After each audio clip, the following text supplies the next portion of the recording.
Hello and welcome to the latest SATE webinar. Today we are going to be talking about using fiction to teach the Holocaust with Paula Cowan and Henry Maitles. Maitles, apologies, wrong pronunciation already. Just to let you know about what we're talking today, we are going to be talking about using fiction to teach the Holocaust. We are going to be looking at different texts and different sources, and we're also going to be looking at classroom practice. Really quickly, welcome to another webinar from SATE. SATE is the Scottish Association for the Teaching of English, and we're part of the National Association for the Teaching of English, that is NATE, which is a whole UK organisation. In general, we advocate an inclusive approach to teaching that focuses on the child. We recognise that the need to be responsive to the experiences, interests and language of students. We've had loads of great webinars in the recent past, and if you want to see more of those, you can check them out on our YouTube site after you've watched this one. And please remember to click the subscribe button at the bottom so that you can see more of our webinars in the future. Really quickly, Susan Brownlee is going to come in and join me to introduce our talk today. Hi, Susan. How are you? Hi, Tom. Well, thanks. You? Thanks for doing this. This is the first time we've had a sort of a guest host. Susan's going to talk us a little bit through the session today. So do you want to give us a general overview of what we're going to be talking about today?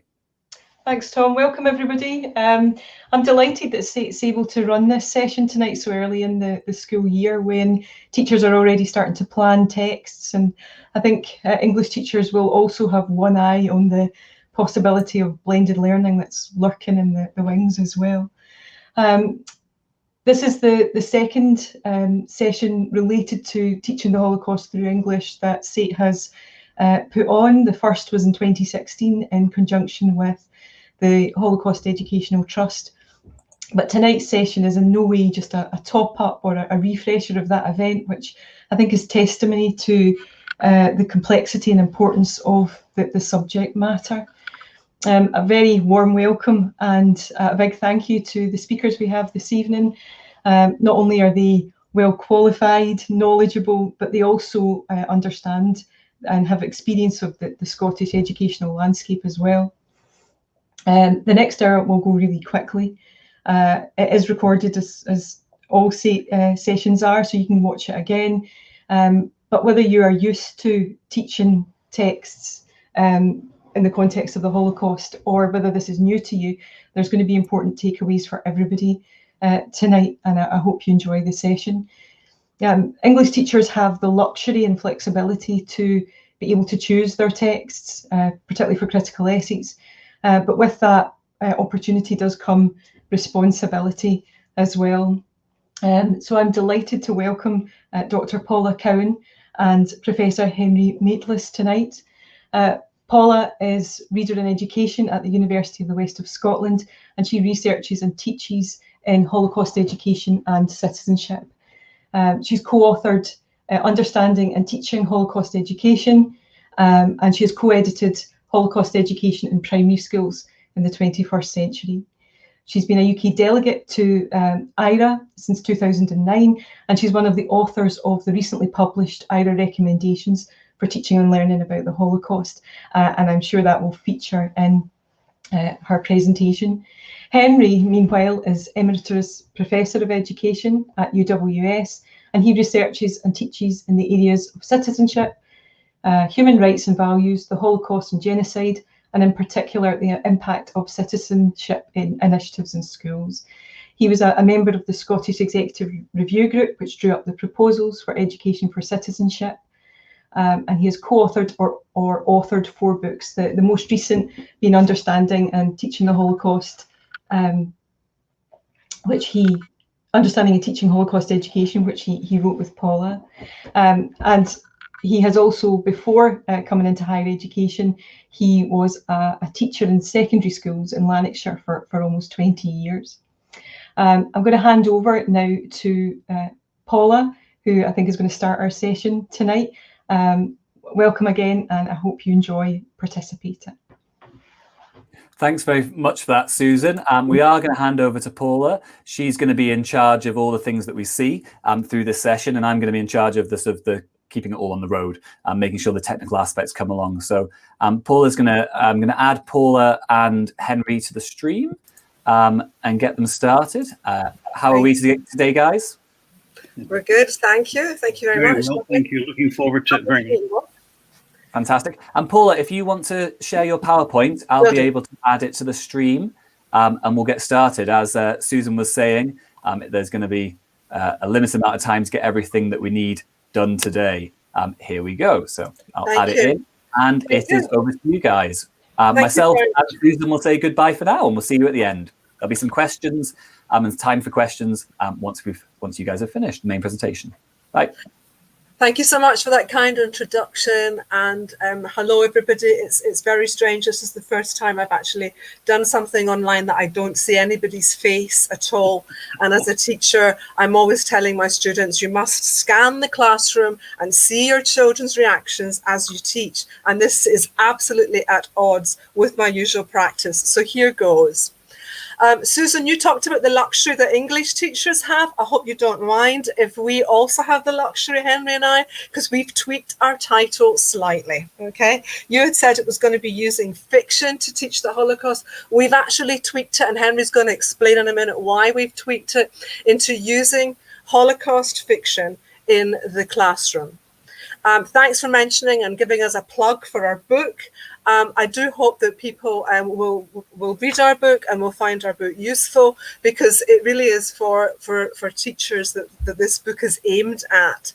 It's supposed to be a practitioner's guide to helping you in the classroom with challenges and ideas and suggestions to get it going well. And it has received very positive reviews, both at a European level and indeed from practitioners. So please, do go on Amazon and buy us.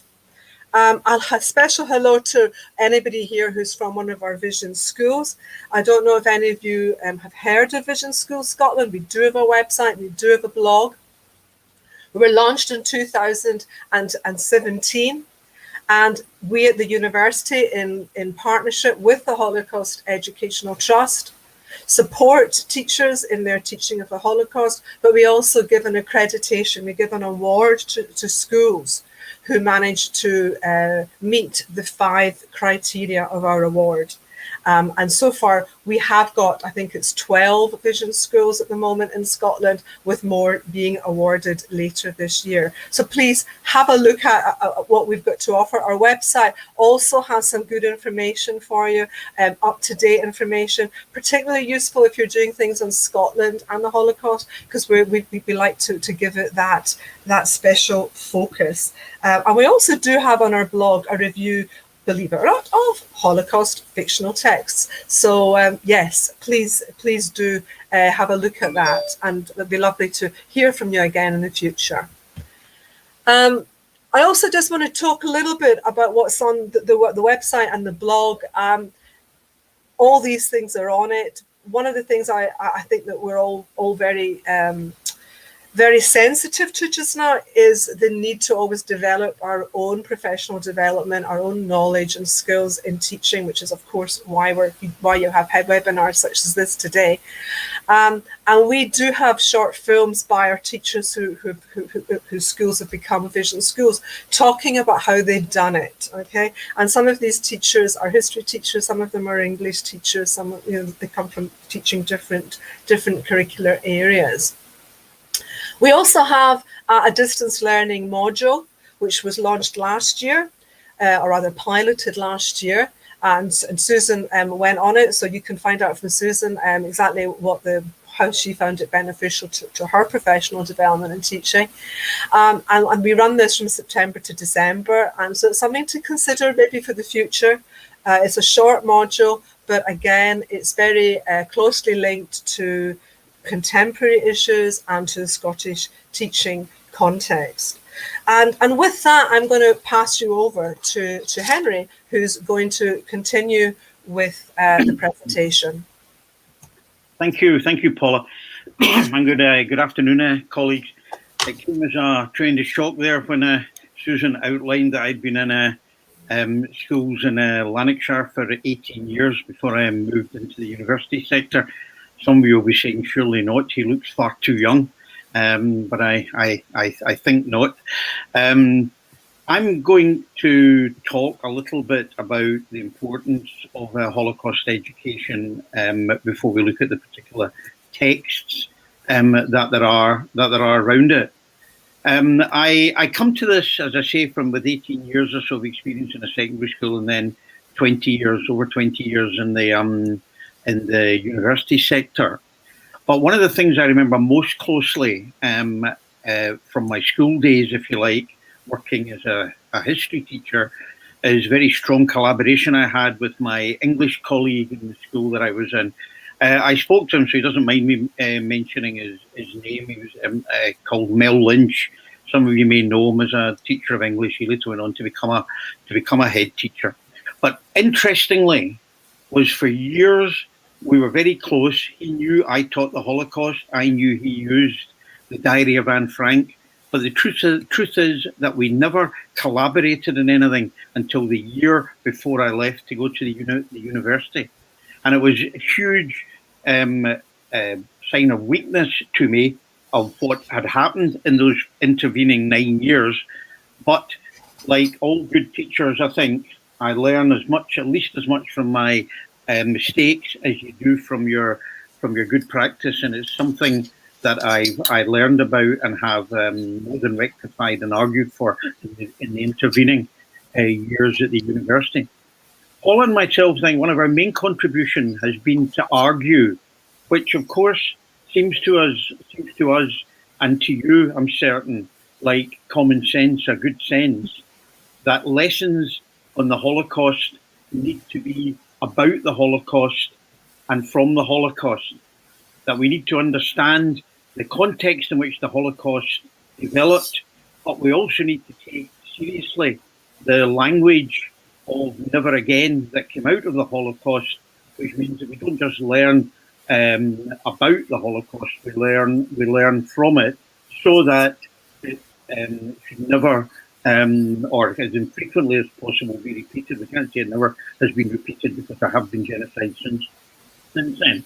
Now it seems that this is common sense and good sense to us, but in England, of course, where the Holocaust is taught as part of the national curriculum and our equivalent of S2, many teachers were finding that their lessons, and the research was finding that their lessons were about the Holocaust, not from the Holocaust. And even the lessons about the Holocaust were done incredibly quickly in history, and weren't done well. So one of our things has been to argue that it needs to be about and from. Next slide, Paula, please. Sure. The IHRA Recommendations of 2019, the International Holocaust Remembrance Alliance, which was an intergovernmental body, really, I think, of delegates from many countries, not most countries, but many countries around the world, have published a guide called Teaching and Learning about the Holocaust. And one of the things that they found in their research were these 3 points. Firstly, that these were for students often in countries where there was mandatory teaching of the Holocaust. There were significant gaps in the young people's learning about the Holocaust. Secondly, there were widespread myths and misconceptions about the Holocaust. And finally, there was a tendency to avoid the difficult questions from the national histories of those countries which had been invaded by the Nazis and for whom their populations Jewish populations had been removed. Can we move on, Paula, please? What it has led us, this research, I'm going to go and look at a little bit more of it than anti-Semitism. But what the research has suggested to Paula and myself is that lessons about and from aren't really what was going on. What we really need to deal with the gaps that the research has shown us about the Holocaust are lessons on the Holocaust.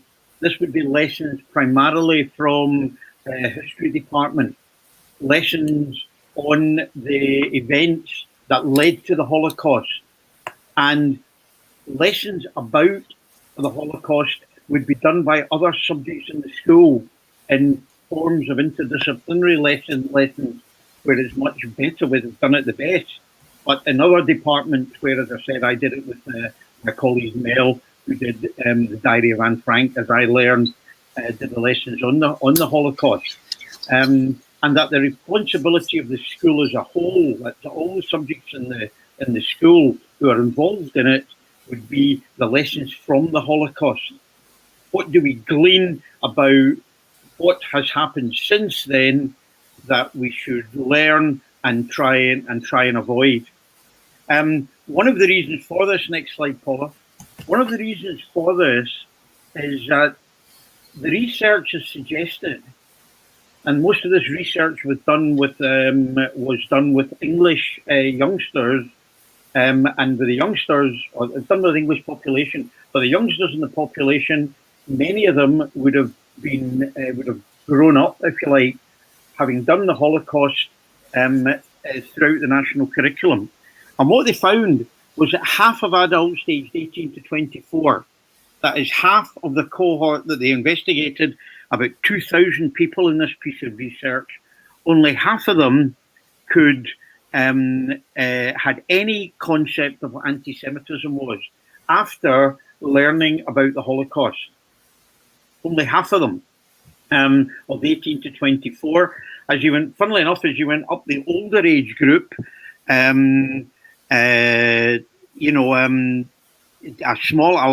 slightly larger number knew something about it.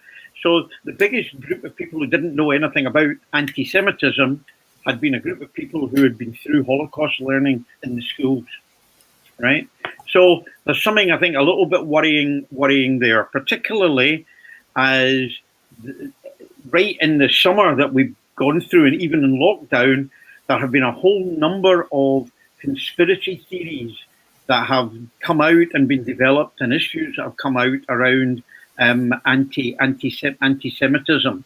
In case you don't know who this is George Soros, the Hungarian-born philanthropist and millionaire who has formed a foundation called Foundation for the Open Society, in which he funds, amongst other things, support for migrants and refugees who land in some countries. He has been vilified in the most anti-Semitic terms by the far right across the world, from Hungary to the United States, calling him a part of a Jewish-led conspiracy to subvert the Western races by foreign, or in this case, or in most cases, foreign immigration. In Charlottesville, in America 2 years ago, where there was a terrible anti-Jewish riots and the death of an anti-fascist protester, one of their chants was the Jews will not replace us. Now, they weren't meaning that the Jews were going to outbreed them. What they meant was a Jewish conspiracy of bringing in people. It's an old conspiracy, and one that has come up again in many countries this summer. Backed not just by the far right, but in the case of Hungary, by sections of the governing coalition. So it's particularly worrying. Paula, can move on. In Britain, you'll recognise the two people, the previous and present, the prior and present leader of the Labour Party, Corbyn, and Keir Starmer. There has been a court case where Keir Starmer has apologised to TV producers, to Jewish Labour Party members, and indeed, I suppose, to the public as a whole, for manifestations of anti-Semitism inside the Labour Party, ongoing issue within the main opposition party in Britain. And finally, the case of Wiley. I don't know if you'll recognise. So this is Wiley, the rapper, who has been banned from most social media platforms, and there is a court case about to happen following tweets where he talked about gassing, where he talked about, he used derogatory terms to symbolize Jewry, and he was widely and rightly condemned by whole sections of the community. So anti-Semitism online and I would imagine in some of the everyday practice of our charges and our students can be a real thing, even although in most cases Jews, because they're not indistinguishable from other sections of the population, can go about their life in ways. But we should also remember that in large sections of the world, Jews can be both of Arab appearance, and indeed, in the case of some African Jews, like the example from Ethiopia, will be black Jews. So racism can be, even although most Jews in this country come from a different background, there can be Jews of background who look identical to black people and Arab people, and therefore can suffer very heavily from institutional racism in certain places as well. Right, Paula, can move on. So we are where we are. What can teachers do? UNESCO and the education grouping in Europe argue that one of the things we must do is incorporate anti-Semitism into our learning about the Holocaust and address issues relating to Holocaust denial and distortion. And UNESCO have argued as well that we need to make sure that anti-Semitism becomes a human rights issue that is integrated into our understanding of citizenship. If it's not, then the young people don't understand what anti-Semitism is, and then find it very difficult to follow debates on the television or anywhere which will use anti-Semitism as a text. Okay, Paula? Our research argued, following on from our research, we said there was things that teachers needed to do. You can see the 3 points there. But I think the key point we need to understand is that anti-Semitism is central to Nazi ideology, not just Nazi ideology in Germany, but far-right and racist ideology throughout the world, and is still central to it. When I was at a conference in Budapest once, for example, there were big posters up on behalf of a party that was getting many votes called the Jobbik Party of the extreme right. If you want to differentiate it from the far right, the extreme right, their posters went, throw out the Roma, and then we deal with their backers, the Jews. And that was Soros, of course, that they were referring to, but the idea of all Jews, and for the anti-Semitism there was being linked to anti-Roma hatred. The second point is we need to understand that the racism that this ideology is based on is modern modern racism that developed out of the slave trade, if you like. It's a racism of blood. It's not primarily religion. It's not that Jews are a different religion and can therefore convert and become proper members of society. The understanding is that Jews are an alien blood form that really needs to be eliminated, or at the very least isolated. So it's important that we understand that. The final point, which came from IHRA Recommendations, the book I mentioned there, is to understand that Holocaust denial, that people, I suppose, like David Irving was the most famous, but other on the web is full of Holocaust denial, that the gas chambers didn't happen, that the photographs were fabricated, and so on. Paula, can you move on? Sure. Next. And we're moving on to the professional responsibility of yourselves. Many of you on this webinar will be English teachers, and we think there are a number of responsibilities that you have now. Paula's going to deal with this in much more detail in a minute or two, but these are some of the points that you, I think, need to reflect on as you start using your fictional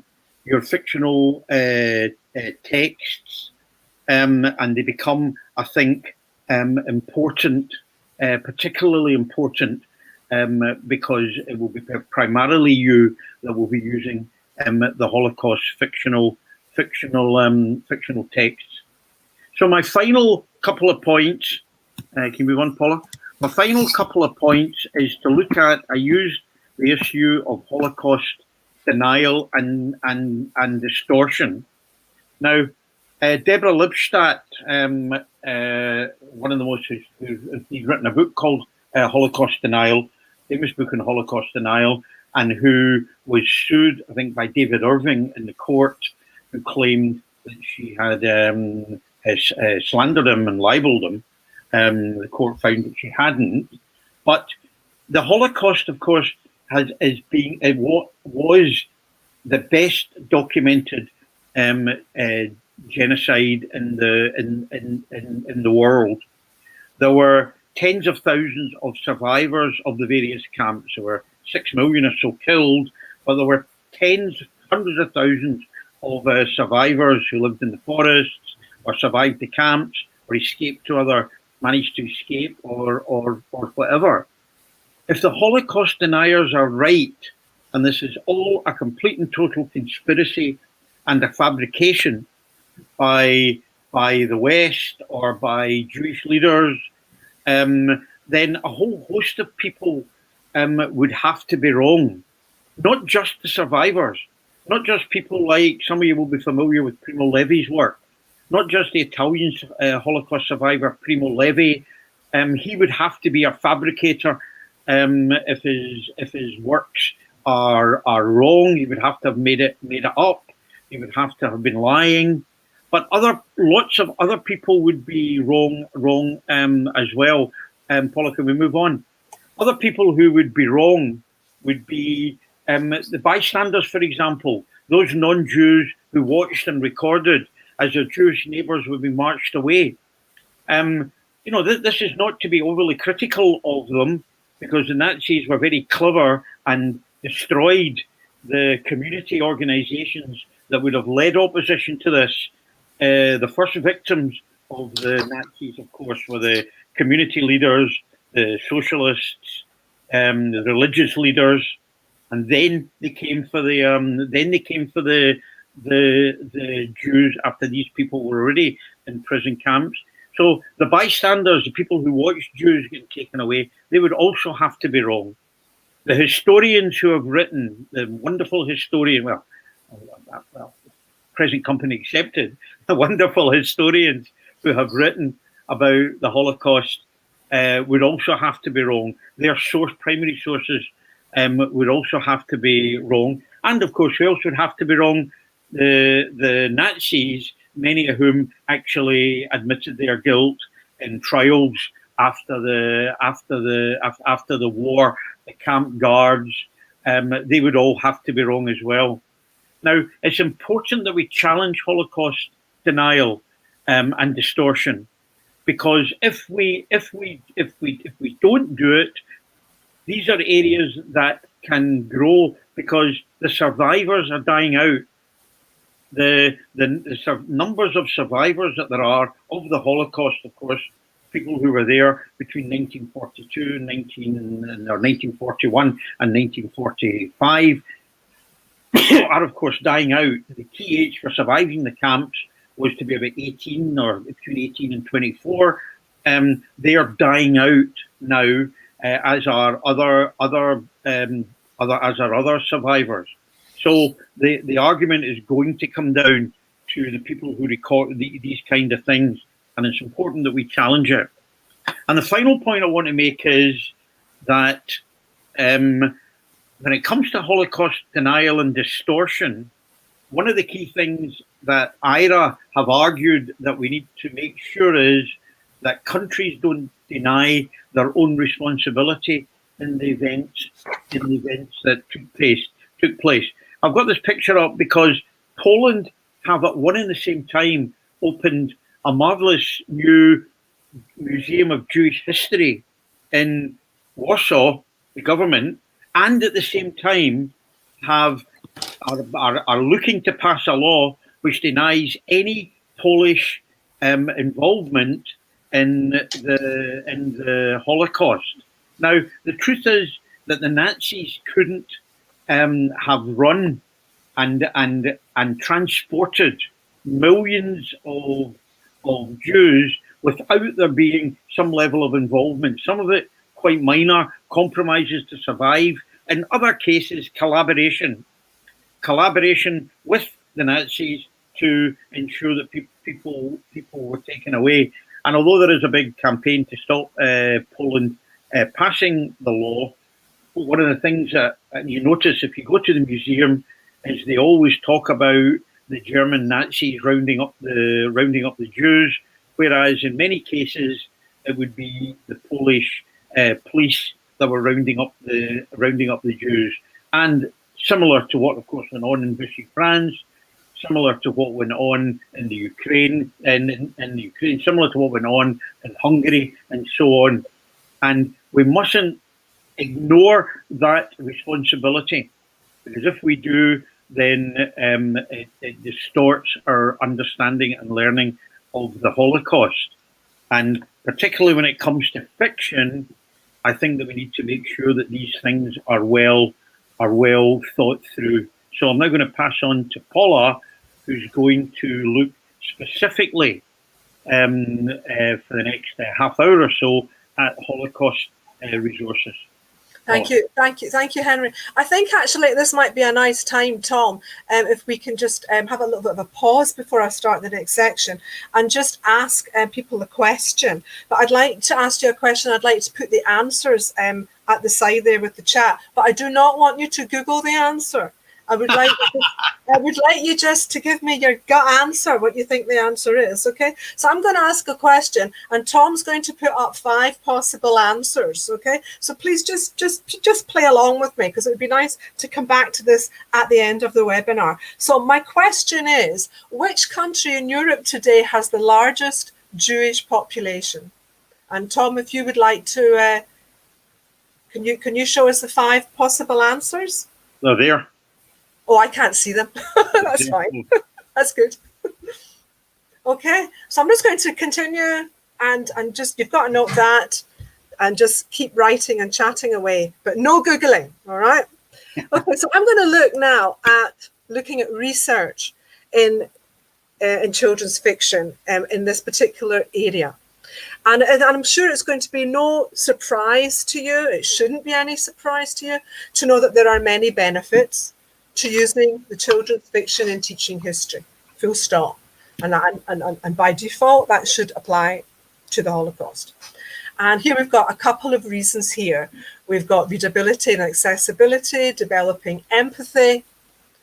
As I would say here, Theo's research talks about it can be used successfully for reluctant learners. It can also be, we know from feedback that it's also teachers of pupils with special additional needs also report that using fiction is a good way of getting children not just to engage in reading and engage in history, but also to actually enjoy their reading, which is what we want to. And we know too that it does help young people's understanding of the past. And other advantages would be that it supports learners, as Henry talked about at the beginning, about the language of erasures and the never again, as well as facilitating interdisciplinary learning opportunities. So we know there are benefits. Now, when I started teaching the Holocaust and was involved in Holocaust education, I was a primary teacher. Oh gosh, I have to even to say it's the last century, which is horrid, but it was last century. I welcomed, and when I say we, I'm talking about other people who were involved in Holocaust education at that time.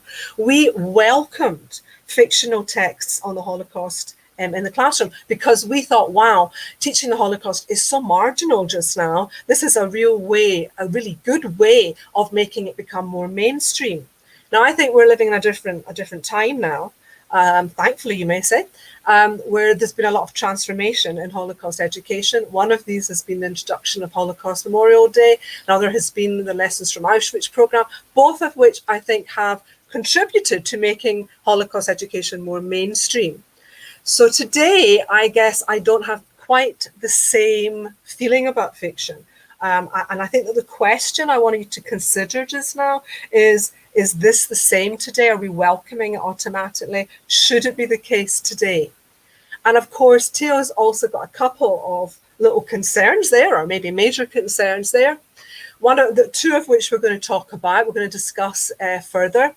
One is about undermining historicity of the Holocaust and contributing to what Henry's just talked about, denial, and of course you could add, and distortion of the Holocaust, and also causing genre confusion, and at worst result in the presentation of distorting the facts and the condition, that historical condition. And going back to the IHRA recommendations, they do write about this. They do include a paragraph or some text about the value of fictional genre in this particular, specifically in Holocaust education, whether you're teaching about the Holocaust or teaching the Holocaust or teaching from the Holocaust.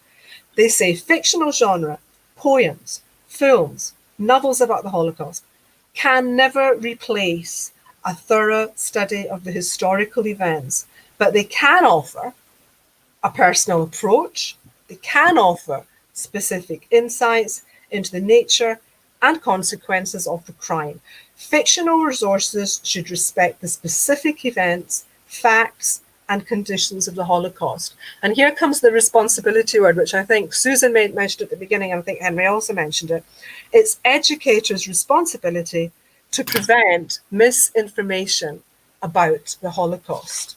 So you can see where this is kind of linking for your responsibility. Let's look at the first point about the complexity of the fictional genre that I mentioned in the previous slide. You may know these three books, okay? You may not.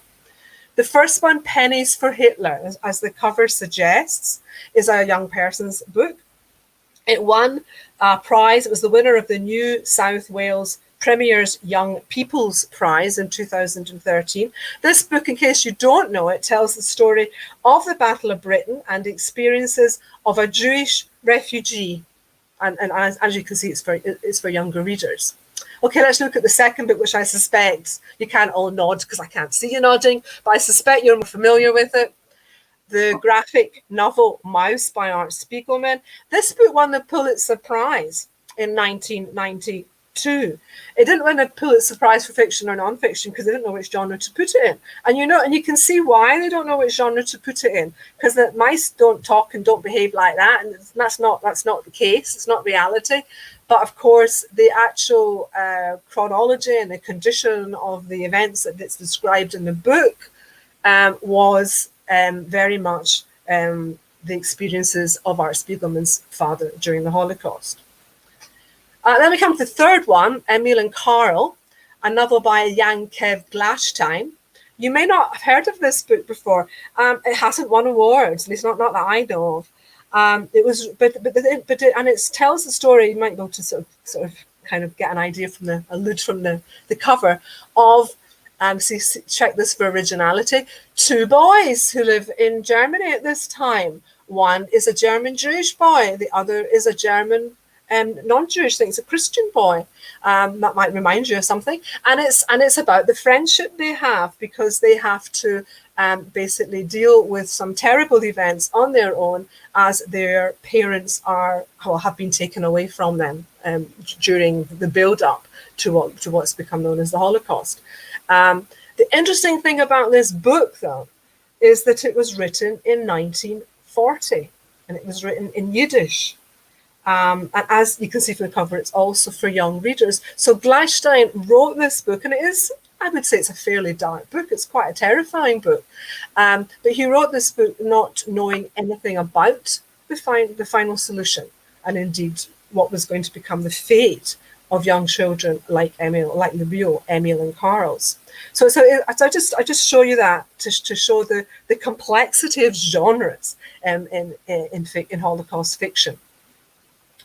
It's going to be no surprise to you to know where we're going next.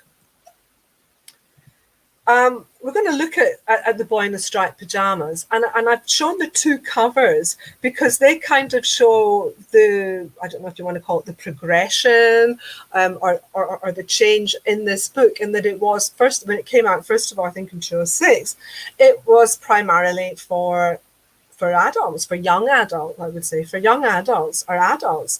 But it changed, and it then became a book for very much for young people. And you can see the difference in the covers. And of course, I think the film probably led to it becoming more thought of. I'm not going to say more appropriate, but it was thought of as being suitable for young people too. And I say young people, I mean primary aged pupils. And this book has won loads of awards. I mean, I can't go over the list of awards that this book has won, or we'd need another webinar. But it certainly won the Irish Book Award, the People's Choice Book of the Year, the Bisto Children's Book of the Year, Best International Novel of the Year in Spain, and it's been in the New York bestseller. When Henry and I did a small piece of research in about 2013 in Glasgow, actually, we found that this was the book that was the most popular book that primary and secondary teachers used to teach the Holocaust. When we had asked teachers the same thing 10 years prior to this, the most common book had been the Diary of Anne Frank. This had replaced it. More, if you want to think, well, that was only a small case study, the Centre of Holocaust Education at UCL in 2016 did a very large study on Holocaust education and students' attitudes and what they were learning about the Holocaust. And their cohort was just less than 8,000 students, secondary students in England. And their findings were that this book was the most read book and the most watched film about the Holocaust. So I think that kind of puts it in perspective. Now, I don't want you to think for a minute that the rest of this webinar is going to be how I hate this book and how I hate John Boyne. I love John Boyne. I think he's a fantastic author, okay? I would recommend many of his books, especially the ones about Ireland, like The Heart's Invisible Furies. They are fantastic reads. What we're arguing here is we're talking about responsibility, we're talking about distortion of the Holocaust, we're talking about contemporary antisemitism, and we're looking at how this fits in with these kinds of issues today for teachers who are teaching English. Okay, so Lydia Kokola says that all representation, and the emphasis being the end of that number one there that says artistic reasons included, all representations of the Holocaust shall be accurate and faithful to the facts and conditions of the event. And so this is kind of, if you like, some kind of guideline of ethics to kind of consider. And then in the book also talks about that it should be approached as a solemn and even sacred, with a seriousness admitting no response that might obscure its enormity or dishonor its dead. And I think dishonor its dead, we're going to sort of return to that later. The other 2 points I'll let you consider on your own, because I don't think that they're too important here. What I will say is that Kokola does say, and I think this is important for The Boy in the Striped Pajamas and other texts that may follow from them, maybe coming out next, is that texts can be politically correct but historically inaccurate. and they can either spare the child to such an extent they are misleading. And I think that these are the kind of points that I think we need to think about as we continue our thinking. Now, I've got some research findings here, and Tom's told me that I'm to read them out in case you can't see them all, okay? But these findings are from researchers who are either practitioners, that is, they're either teachers, okay, teachers in schools, in college, and teacher education, with the exception, oh, actually, Cesarani was a lecturer, but he is a historian amongst that group, actually. And Carson Phillips, the top right, he's from the museum education sector. So let's just look at what they're saying. Richard Piercy I think this can be linked with what Coca-Cola said and what I've just said about Coca-Cola about it sparing the child to such an extent they're misleading, because Rich and Piercy say that the film's message is that just as soon as you get to know one another, people are going to like each other, if the world's going to be a warmer, cuddlier, lovelier place, and there's going to be no atrocities, no genocides. And we know that clearly, unfortunately, isn't true. And in the case of the Holocaust, with the Nazi ideology, and well, I'm not going to go into the whole history of it all, but you know, that just wasn't going to be the case. It would never have been the case. So it's very misleading in that sense. Michael Gray's a history teacher, and he did research with his secondary pupils, with just less than 300 pupils, and he found, not because of his teaching, I may add, he found the majority of his pupils believed this story was based on a true story. So his job was to sort that out and to let the students unlearn things. The late historian David Cesarani is scathing of the book. He cites loads and loads of examples of the distortions of history, and he just doesn't want it in the classroom at all. He thinks it just causes a lot of damage. And in fact, Michael Gray has said it is the curse of Holocaust education. Carson Phillips from Canada says it does not encourage critical thought or any understanding of the events or magnitude of the Holocaust, and that you can relate that back to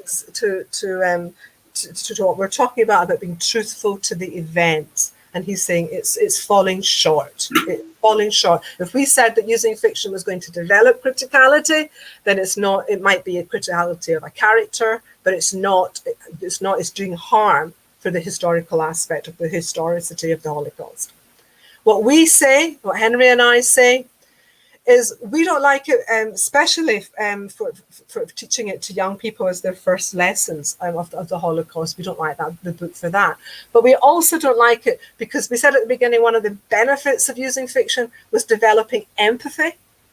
And we think this book is really bad, in a sense, for developing empathy for the wrong people, quite simply. Because if this is the young person's first experience of the Holocaust, at the end of the book, one feels sorry for Bruno and Bruno's parents. Why? Because Bruno shouldn't have been in the camp. Shmuel should have been in the camp, and that's okay, but not Bruno. So we think that's wrong and unethical, and it's not telling of the nature and condition of the Holocaust, where clear lines, clear understanding of who the perpetrators were and who the victims really are. The principal victims of the Holocaust were the Jews, and I don't think this book develops empathy for the Jews at all.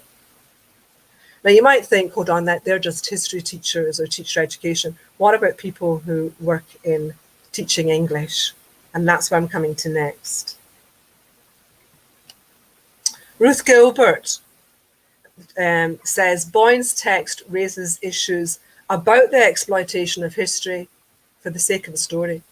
It's not just that it's factually flawed, it's fundamentally dishonest. 13 to 14-year-olds might come away from their reading less informed and less genuinely engaged than when they started. And I know I can't hear you, but I suspect some of you are saying, well, they're always engaged in the book because it's a great book. You might not agree with that part of it, but certainly the less informed part, I think, is important. Robert Eagleston says it turns the Holocaust into a childish fable. This is on Boyne's own admission. He said it was a fable. and makes Auschwitz as unreal as Camelot or Hogwarts School. To pretend this, the extermination of children on arrival at Auschwitz, is not so, is to misunderstand and misrepresent the nature of the genocidal operation, both in terms of its aim and in terms of its utterly ruthless execution. And in fact, also, I was going to say, Michael Gray also says that by calling it a fable, what you're doing is you're actually closing the doors on any real discussion, any real criticality of the issues. Then we go to the last one, Majaro, which says, she says that Judaism as a religion is not mentioned at all, even when Gretel is trying to define Jews. And in fact, Richard and Piercy also discuss the book's absence of anti-Semitism and Judaism. Maybe this is the author's ideology, I don't know. They say that Shmuel's Jewish identity is hardly hinted at, and it's difficult to believe that Bruno has no knowledge of Jews or Judaism. It's far more likely that he was a member of Hitler Youth, and the idea here is that it's that, you know, seeing Jews only in the Holocaust context isn't right, and you should be explaining it more, etc., etc. And it can be an example of de-Judaization, that is taking the Jewishness out of the history of the Holocaust. So they are really quite scathing. Issues there. They're difficult issues to handle. There's some that you might not at all agree with, but I do want you to consider your responsibility here, because, you know, as teachers of citizenship, there isn't a citizenship teacher. You're also part of that. That's your part of the responsibility too. So I guess what we're going to do next is just look at what IHRA say about the book too, because I think that's important, because they've got it in their recommendations. What they say is that the book and the film are not faithful to the historical facts, and they create false impressions of victims, perpetrators, and key sites being Auschwitz. Learners with little or no knowledge of the Holocaust are likely to acquire misinformation about the Holocaust that may never be challenged, much less unlearned. So I think that we've got to think about that in our teaching context here, because we don't have, Holocaust is not mandatory in Scotland. So in some schools, you may be the only people who are teaching, whether it's about the Holocaust or the Holocaust. You know, you are using the Holocaust, and children are getting some understanding from the Holocaust, from the tools that you're teaching with, from the fiction you're teaching with. So if it's not being done right, and if the children are being misinformed, it's quite feasible, isn't it, that they can go through the whole of their secondary without it being challenged or unlearned, because they're not automatically going to be learning about it in history or in modern studies or elsewhere in the curriculum in Scotland. Okay, so what are the implications then?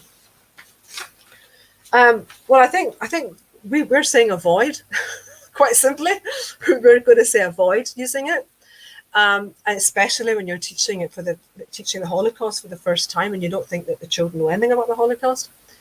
But we are saying, I suppose, explore Holocaust fiction. There is loads of good quality Holocaust fiction out there, and I'm delighted to say there's even more coming out every year. Even last year there was more coming out.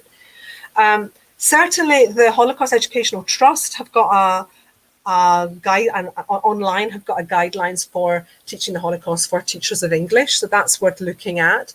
They also discuss this, the boy in the striped pajamas. I would say that they say very similar things to what I have just said. But they also give more of a range of Holocaust fiction that's out there. They provide that. Certainly, for those who don't know, there's Michael Morpurgo's books, The Mozart Question, which is a picture book, as well as Waiting for Anya. There's the Morris Gleitzman books. There's a whole series of these books.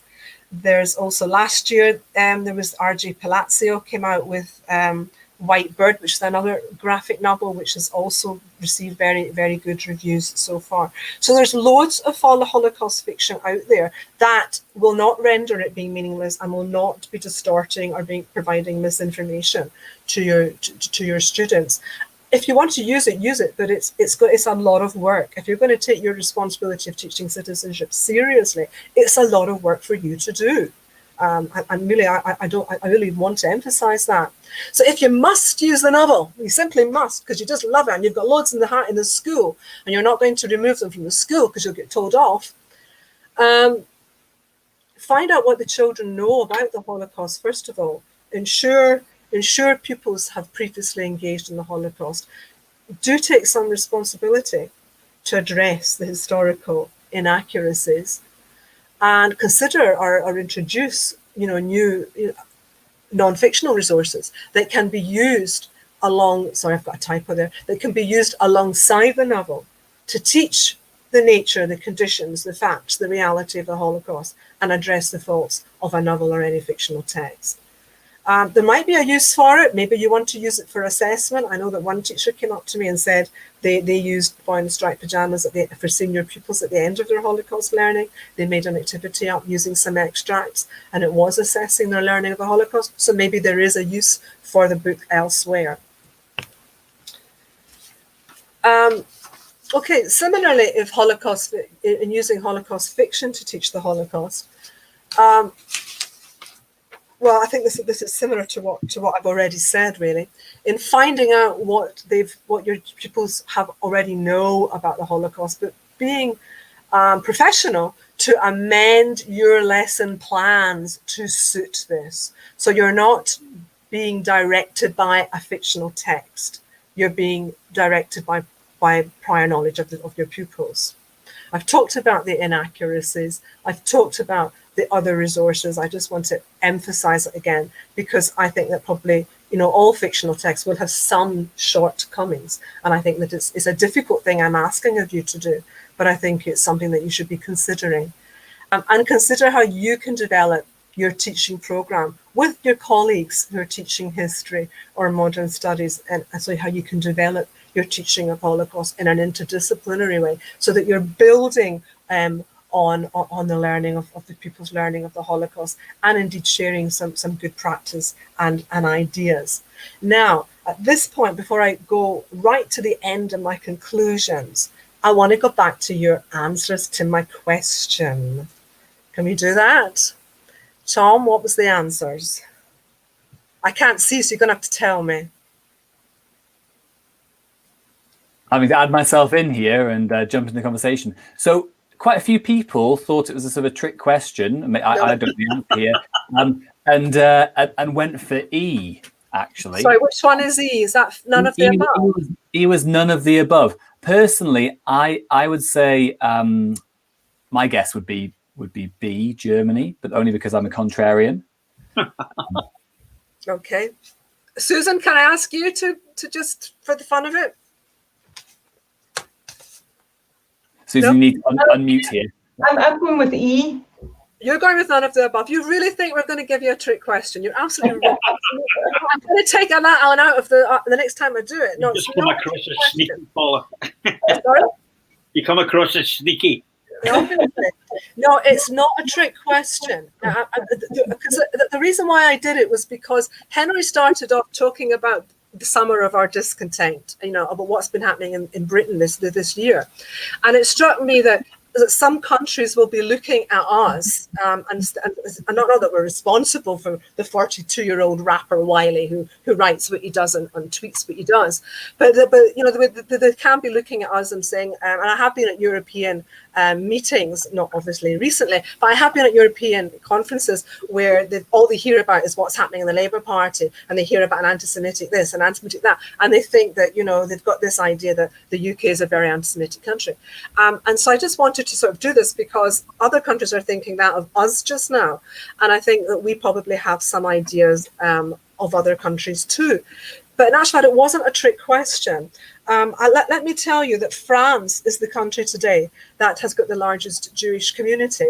Its community ranges between 600 and 800,000, which actually represents just less than 0.1 of the entire French population. And that's very similar to the percentage of German Jews who were in Germany during just before the Holocaust, the 1930s. It's also very similar to the Jewish population today in this world. And when we talk about conspiracy theories, we are less than 0.1 or 1%. That is it. You know, how can Jews be responsible for everything? They can't. We're talking about a very small number. In France, these Jews, as Henry mentioned, they do comprise of white-skinned, light-skinned Jews like Henry and myself. They do comprise of brown-skinned Mizrahi Jews who come from North Africa and also the Middle East. Their families may have been expelled from Iran and Iraq decades ago. There may be some black Ethiopian African Jews, might be black-skinned Jews there, but probably less so. But the point I want to make here is that one of the issues about addressing antisemitism, which just to conclude Henry's section a little bit, and while I conclude this, is that one of the challenges is that Jews are, I think, still seen today as being white privilege, and I think certainly in this country they're regarded as white privilege, and yet institutional racism is something that Jewish people, even today's Jewish people, have experienced. For example, I may share with you, I grew up in the south side of Glasgow. I lived in Newlands, in the Hill Park part of Newlands, and I could see from my bedroom window a private tennis club. I played tennis when I was young. I was not allowed to play at that tennis club or be a member of that tennis club. So it's not always about other countries, you know. It is about us. We're used to it, and I think that when we're thinking of this and in the context, we've got to, you know, look inside and go and spread and go outside rather than look from the outside and come in, because sometimes it's easy to say it's about other people, and when it's not, it's about us. Okay, so let's have a look just to conclude everything. And I do just want to say that Wiley, with his rants over this year, this summer, which were awful, just bear in mind when we're talking about conspiracy theories that the number of followers and supporters that Wiley has far exceeds the number of Jewish people in the United Kingdom today. So Jewish people are very upset about this, let me tell you, and very worried. And young people especially, because it's part of social media culture. So it is a real issue.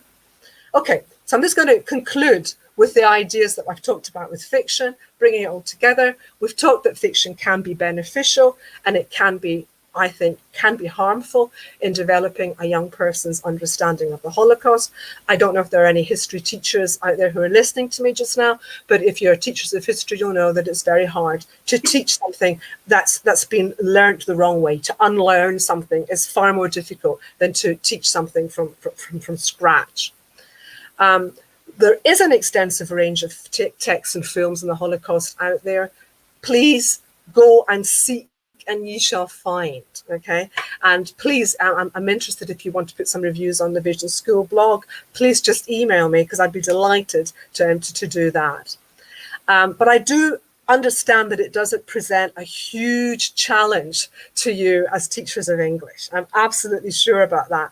And I think it's going to present a bigger challenge. It's the boy in the striped pajamas today. I don't know what it will be tomorrow. And it is your responsibility to make sure that you are enhancing people's understanding of the Holocaust, even though you may not be teaching the Holocaust as such. But you're not to be obscuring, obfuscating, or distorting the Holocaust, because believe me, you don't have to go very far on the internet or social media to see that. Let's try and do better. Thank you very much. So thank you so much for that. That was a fantastic and provocative presentation. I know that some people in the comments are, I wouldn't say angry, but, you know, very, very slightly sad about this, and I can think especially of some practical concerns in my own department about the book budget, and the book cupboard. I think sometimes that's people's biggest concern, isn't it? Can we keep teaching this? What are we going to do about buying some other ones? But obviously, as you pointed out, there's a responsibility among teachers to be teaching what's appropriate and what makes sense. We're going to have a question and answer session here. So if you're in the comments, please leave some questions, and we'll try and get to as many of them as we can before 6 o'clock. We'll probably finish before 6 o'clock if we can. So some people are just asking for opinions on things, but I think actually from our very own Susan Brownlee, I think this is a good prompt to start off with, because I think it gets to the heart of the matter. Do you think that the teaching of the Holocaust should be mandatory in Scotland? So you were talking earlier on about the English national curriculum, it's included there. But do you think, given the curriculum we have with Curriculum of Excellence, should the choice be up to teachers, or should it be something that's required to be covered? I don't know about you, Henry. What do you think about that? I'll start. I'm not sure that Paula myself will agree on it, but I'll start. My experience of the way the Holocaust is taught, mainly taught in Scotland in primary and secondary schools, is that it is better than it is done through the national curriculum. That's the first point, and we've got research evidence, I think, throughout the time to back that up. That the national curriculum pigeonholes the teaching of the Holocaust into history, and it's got a limited time scale, usually sometimes somewhere between 4 and 6 periods in total, to teach the Holocaust. And the evidence from all the research is that it is partly because teachers are being forced to do it, and partly because of the time they've got, not done particularly well. I far prefer volunteers to conscripts. The problem is, of course, that whilst we don't have a national curriculum in Scotland, clearly, and I think I'm not particularly in favour of a national curriculum, I think what I would like from the government is an encouragement to teach Holocaust education, a strong recommendation that when we're developing citizenship learning and when we're developing lessons on aspects of human rights or any other area, that teachers should be using the Holocaust as their example of how to do it. I tend to think that would be the best way forward. We've got a lot of supporters in the Scottish Parliament, cross-party, around Vision Schools, and I think that might be the best that we would want. I fear that to put it into a pigeonhole would be that. What would be much better would be to get interdisciplinary learning, as many schools, secondary schools do, and as many primary teachers do, in a sense, almost au naturel, to learn about the Holocaust and genocide. That's a personal opinion. And Paula, I'm not trying to start an argument, but I'm like-minded to an extent. Certainly, the EIS they've passed their motion that it should be taught at some stage in the 3 to 18 experience of children. I do agree with Henry's point about conscripts, because I think that when you've got conscripts who don't really want to teach it, you can end up with really poor quality Holocaust education. And I have always said, and I will continue to say, I'd rather schools didn't teach the Holocaust at all than teach it badly. Okay, and so I would really, really worry about that. Having said that, I talked about the transformation in not just in Holocaust education, but in society. And I do think that as we lose our survivors, and as we are more and more reliant on this virtual world we're all living in just now, and with the rise of distortion, and it's coming out in all different manifestations of distortion of the Holocaust, I wonder whether we should, schools should be buying into the EIS motion, I think, is what I'm saying, and getting some encouragement from the government to do that. That's really interesting. Just to backtrack to Boy in the Striped Pajamas, because I know it's the one that people will have the biggest issues with, but also it'll be a thing that maybe people have taught in the past, and they're worrying that, what have I done to young people here? There's a question here from English from Miss Grants, who says, if Boy in the Striped Pajamas is used to challenge representations of the Holocaust in literature and to develop critical literacy, do you think that is appropriate? And I'm trying to get a way in for Susan here. I was thinking, well, what if I created a sort of advanced higher Holocaust literature unit, and one of the texts there was Boy in the Striped Pajamas, and you were talking about, critical approaches, historicist approaches to teaching these texts, and what's reality and what's truth in these things. Maybe that would be appropriate. I get the sense that you guys are saying, especially lower down the school, you just don't have the time or the criticality. I mean, is that fair enough?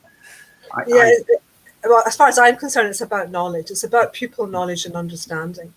And if you wanted to do something quite sophisticated, like that your participant, your teacher just suggested for advanced higher, then I think that might have some merit if the children have got good knowledge of the Holocaust and they can use that criticality in literature. That's fine. But if they don't have it, then that's where the problem lies. I think what we tried to do here was suggest that if you haven't been using it and you're looking for something to use lower down the school, and in the primary, the Holocaust is quite widely taught in primary 7 as part of the World War II interdisciplinary topic, and teachers use art and science and music and literature and history and so on to deal with aspects of it. And it's easier for, I think, primary teachers. Their difficulty is that their kids are younger, but it's easier for them to do that interdisciplinary learning, I think. But I just think we can't get beyond the research that we did. The research that we did suggested that for many kids using that book, they have sympathy at the end of the film with the grieving parents, who are the camp commandant and his wife at Auschwitz. Right? Now, something which does that, it seems to me, you can't stop that. Grieving parents are a terrible thing to see, and of course, any of us can have sympathy, even with the camp commandant of Auschwitz when their child dies. But if that's the main thing that people take out of the book, or one of the main things that young people take out of the book, there is a problem with it that we need to work out somehow to deal with. And in the slide Paula used, one of the slides she used called implication, that if you must use it, the question is, how do you develop that critical literacy to deal with that? I'm not sure you can do it in primary 7 well enough. I think you can certainly do it at advanced higher or at higher. It's not really taught in the higher, or even possibly in 3rd and 4th year. But I'm not sure you can do it in 1st year of primary 7. But that's an opinion. I mean, what we have ostensibly is a fabulously written book that is engaging and that teachers like to use. I'm going to use that because I'll get a great response from my pupils with that. I'm not going to have the usual behavioural difficulties or the usual boredom. They're going to love it, but they're not But unfortunately, there are other issues, and I have to say, primary teachers were the same. I know that primary schools took their children to see the film, thinking it's about the Holocaust. It will save me doing such and such, or whatever it does. But yes, I do believe it did damage, or it did an understanding of the Holocaust. Yes, it wasn't thought through right. I think that's really interesting. I want to get Susan into the conversation, otherwise she's going to feel left out.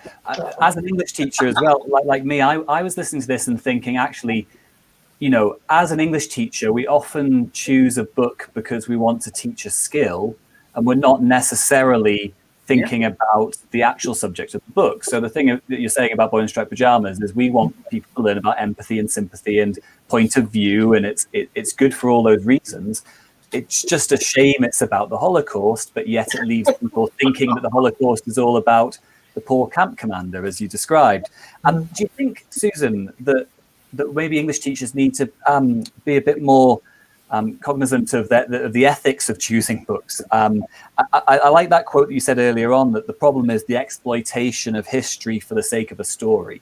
And I thought that's kind of what happens a lot. And I'm actually thinking about things that we teach all the time, like Warhorse or Saving Private Ryan, which kind of imply that, war is often a great adventure. Never mind how gritty the imagery is, often kids come away with the idea that war is this great adventure, and there was a point to it in some sense. Do you think that's a big challenge for us as English teachers, to not only teach the literary techniques in a piece of work, but actually do some sort of honor to the subject material behind it? I think it is a real struggle. When you think about when we choose texts, you're going with what's in your store cupboard. You're going with what you want to teach because it's a favourite, or you need to lighten the load in some way this year, so you'll teach something you've already taught several times. But you're up against other people in your department, so we have to put first and second choices in when we're picking text, so you won't automatically get what you want. I think I'm backtracking a bit, but what Henry said about primary schools. So we've often found that primary pupils will come up to secondary, and when we did use The Boy in the Striped Pyjamas, the novel, a number of pupils would already have studied it. And the real danger there, I now understand in hindsight, is that what they have learned, or they think they have learned, is fixed. And it doesn't really matter what you say to challenge that. The idea, we've already done this text, we hear that quite a lot. I think at the time, I was a school librarian when The Boy in the Striped Pyjamas came out as a book, and history teachers were using the text, RE teachers were using the film. It was almost as though if you weren't teaching it, you weren't doing your job properly. It was the text to teach, and I'm really glad we've got away from that. And the idea of it's all we've got, there's nothing else. Well, my department was in that position, and then 4 years ago I spoke to people and said, we can't teach this anymore, and give my principal teacher her due. That was removed from stock immediately as a core text. Can I just respond to Susan? Sorry. Yeah, absolutely. Yeah.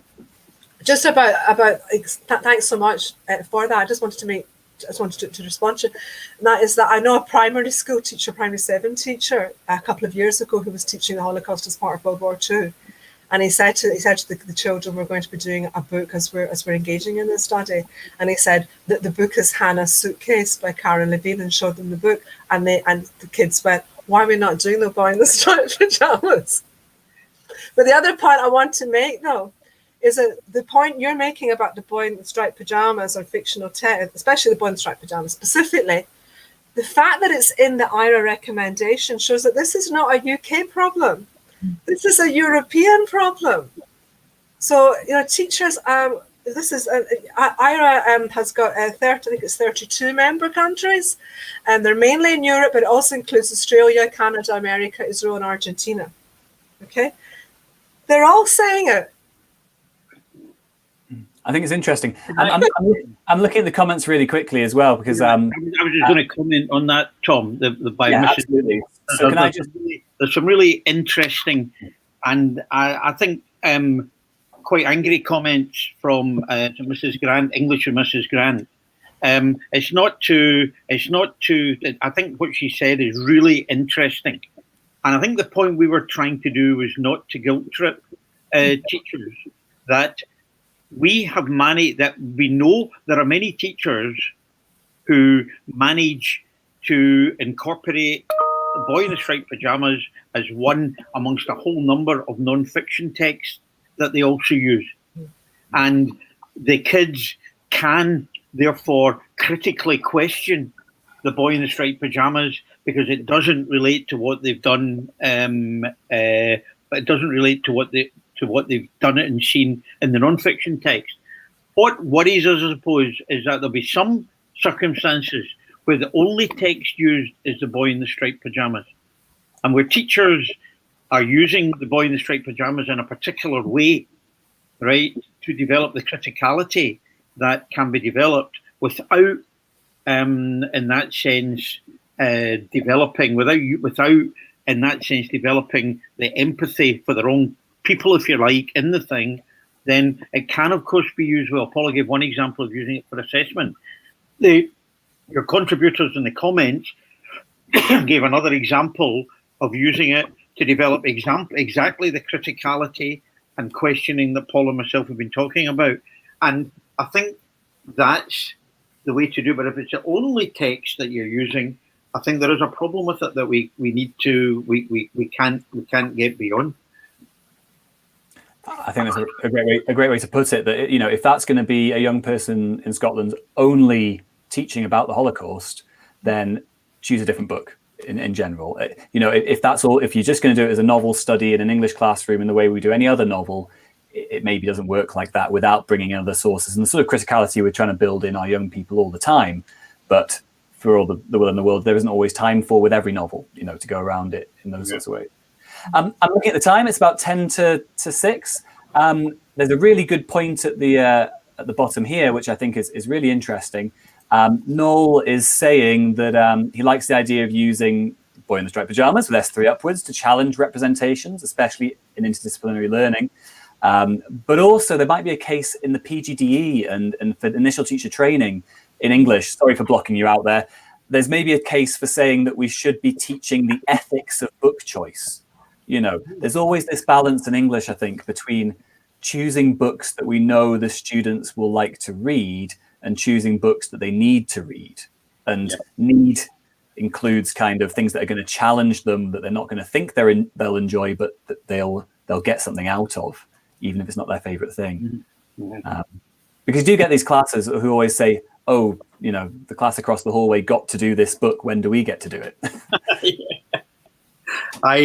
I have one anecdote when I went to when the Holocaust was a quite a challenging thing to do in primary schools. My kids were at a primary school in Glasgow in the Partick West End area where we live, and the teacher asked me in to help. There were 2 primary 7 classes. One of the primary 7 classes was learning about the Holocaust, and the other one was doing the home front. And that was the topics that teachers had chosen, and I helped the teacher. And she then phoned me up to say there had been complaints. The teachers, the kids in the class who were doing the home front parents wanted to know why their kids weren't doing the really interesting and valuable stuff that their friends were doing in the other class. So it was quite moving. Can I just say one minor point about the PGDE? Yeah. There are 2 PGDEs, of course. So it's a PGDE primary, where you know, which is an incredibly challenging course. They're all challenging, but the PGDE primary in terms of the content. Because someone with an English degree come to the PGDE primary, and what are they most concerned about? I'll be quite honest. It's not the boy in the striped pajamas. It's how do they teach biology in the primary classroom? How do you know what I mean? But there's no reason why it can't be raised. But certainly, I think in the secondary PGDE course, it could become a really interesting feature of it. That kind of ethics that you were talking about. Yeah, I think in the can I say hello to Noel? Nice to know he's there. I think definitely in the secondary, especially Tom, given that you were saying that some of the issues we're talking about in the Boy in the Striped Pajamas apply to other books. You were talking about Warhorse. It's the same issue that applies to other books that are being used in teaching English in schools. So it does sound as if it would be something that would be very, very worthwhile looking at ethics and probably citizenship too, actually, for teachers of English. Yeah. No, absolutely. Can I come in there quickly? Absolutely, Susan, yeah. Yeah, I just think as a community of English teachers in Scotland, we are much better now at sharing ideas and sharing resources, and there's various ways into that for us in terms of Facebook and the Twitter account that's recently been set up, and SAIT, of course, right at the heart of that. So I think that idea of sharing texts, ideas for what's working and what isn't working is actually starting to happen, which gives me confidence and you know, that the freedom to be able to express some of these concerns that people have and justifications for why they are teaching the way that they are. Really helpful. I think that's a really strong point, Susan. If it's okay with you guys, I'd like to thank you so much for coming in today and sharing your expertise, your research, your perspective on all of these subjects. I think sometimes in English we're as a teaching profession, we're a big subject and we do things our own way, and sometimes we need a little bit of a poke in the eye and told to sort of think a bit more about things that we're doing. So it was fantastic to have both Paula and Henry with us, and also Susan. I hope you enjoy the rest of your evenings and the weather down in Glasgow. It's lovely up here on sunny skies. So I'll say goodbye to now if you want to give me a wave and say goodbye. Bye. Thanks Thank a lot. you very much. Lovely. Thanks for inviting us. Excellent comments. Unfortunately, Paula can't see them, but never mind. I can't see any comments. Is there any way I can see some of the comments, Tom? You'll be able to see them on the video afterwards. You can see them on the YouTube video afterwards. Fantastic. Okay, goodbye for now. Bye. Bye. Thank you all for joining us in another fantastic webinar. We are really, really lucky that people are able to give us their expertise and that we're able to offer this sort of session to you today. Just really quickly, a bit of a plug for Paula and Henry. The book they mentioned is, I can't actually read it, Classroom Guidance on How to Teach Holocaust Education. And also they do a module at the University of West of Scotland, a level 11 module in citizenship and Holocaust education. And I think that's well worth checking out if you're interested in finding out more. And if you are looking for more events like this one, please remember to click the subscribe button below on the YouTube channel.